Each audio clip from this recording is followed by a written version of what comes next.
on veut déterminer les extrémums de la fonction f sur la contrainte c. Alors j'ai noté g, la fonction ici qui définit la contrainte, de sorte que la contrainte est une ligne de niveau de g. Et on peut déjà dire que f admet sur c un maximum et un minimum, parce que la fonction f est continue, c'est un polynôme, et c est un ensemble fermé borné. Parce que g est continu, et donc c, qui est une contrainte égalité,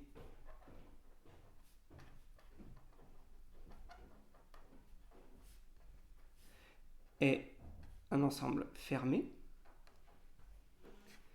et bien sûr c est borné, parce que pour x, y dans c, on a x carré plus y carré qui est égal à 2, donc inférieur ou égal à 2. Donc le théorème des bornes atteintes s'applique, on a les trois hypothèses.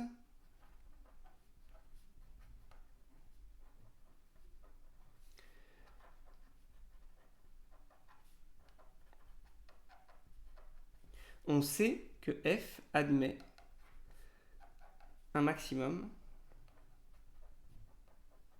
et un minimum sur C.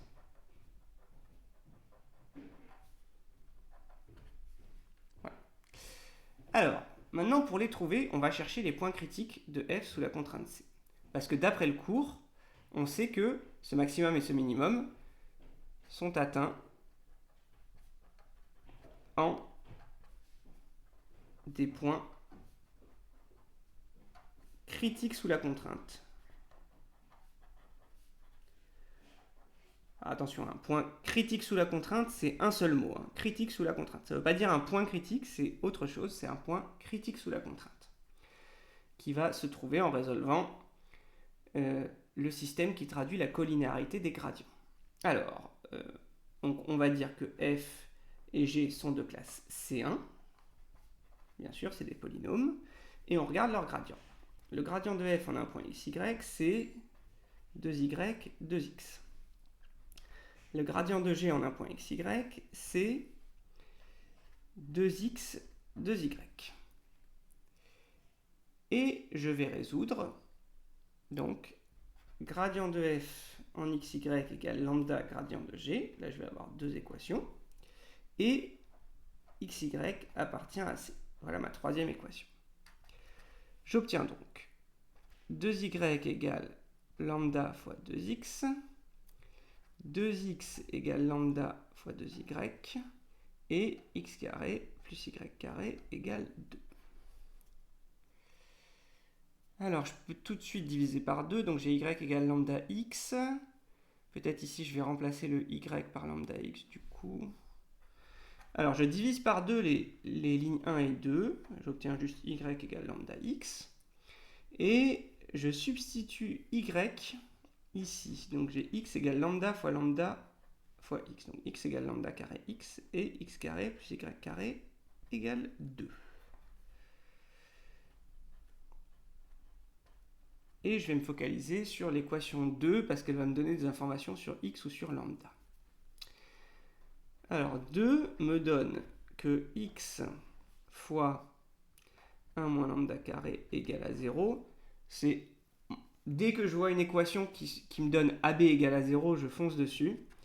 Donc ça me donne x égale à 0 ou 1 moins lambda carré égale 0. Autrement dit, x égale à 0 ou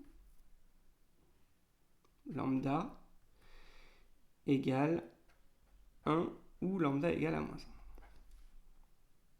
Voilà, donc j'ai trois parties du système. Et donc, je vais regarder comment se comportent les équations 1 et 3 dans ces trois cas. Alors, pour x égale à 0, 1, 3 devient quoi? La première équation devient y égale lambda x, donc là c'est y égale 0. Et du coup, la deuxième équation devient 0 plus 0 égale 2, donc là, j'ai pas de solution. Donc déjà, x égale à 0, on oublie. Pour lambda égale 1. Alors, pour lambda égale 1, j'obtiens quoi? 1, 3 devient y égale x. Et du coup, x carré plus x carré égale 2. Donc 2x carré égale 2. Autrement dit, y égale x et x carré égale 1. Donc là, j'ai x égale 1, y égale 1, ou x égale moins 1.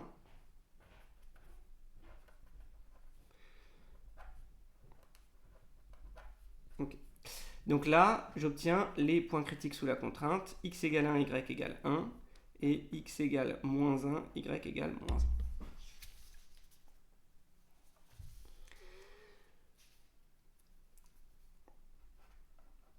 Pour lambda égale moins 1,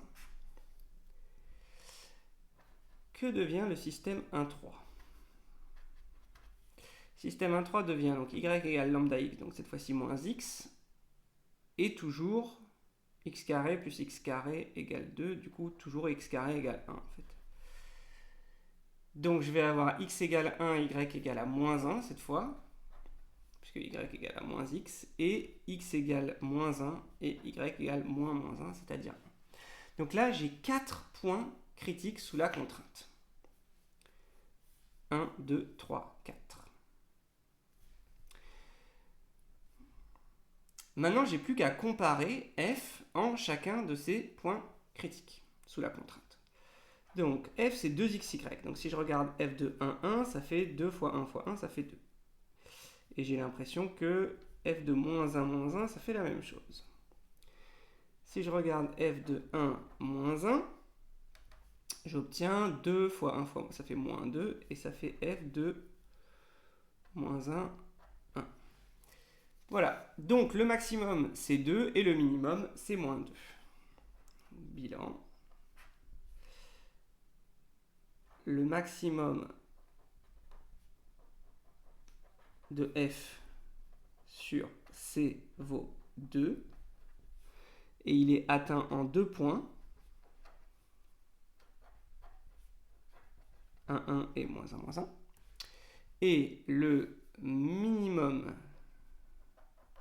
de f sur c vaut moins 2 et il est atteint en moins 1, 1 et en 1, moins 1. Et on a terminé l'étude des extrémums de f sur c. Alors, voyons voir le barème. Donc, c'était assez long, on reprend au début. Alors, déjà, existence a priori d'un maximum et d'un minimum. Un point pour dire que f est continu, un point pour dire que C est fermé et borné, et donc un point pour conclure par le théorème des bornes atteintes. Ensuite, un point pour dire que les extrémums, d'après le cours, sont atteints en des points critiques sous la contrainte. Un point pour calculer correctement les deux gradients, c'est assez facile. Un point pour établir le système, c'est-à-dire savoir comment chercher des points critiques sous la contrainte. Et alors ici, c'est difficile de donner un barème parce qu'il y a plusieurs manières d'aborder le système. Donc, selon la manière dont vous y prenez, ça peut être plus ou moins long. Mais disons que il y a, on va dire, 2 points pour avoir obtenu ces 2 points critiques-là, et 2 points pour avoir obtenu ces 2 points critiques-là qui vont en fait être associés à lambda égale 1 et lambda égale à moins 1. Donc, quelle que soit la manière dont vous avez abordé le système, vous avez forcément une disjonction de cas à un moment sur lambda. Vous avez forcément eu une bifurcation avec lambda égale 1 ou lambda égale à moins 1. Voilà. Bon, et maintenant, un point pour comparer et conclure. Là, c'est assez facile la fin quand on a les points critiques sous la contrainte. Voilà. Bon, donc il y a beaucoup de points, mais c'est normal, il y avait beaucoup de choses à faire. Là, on est sur, en tout, 1, 2, 3, 4, 5, 6, 11 points sur cette méthode.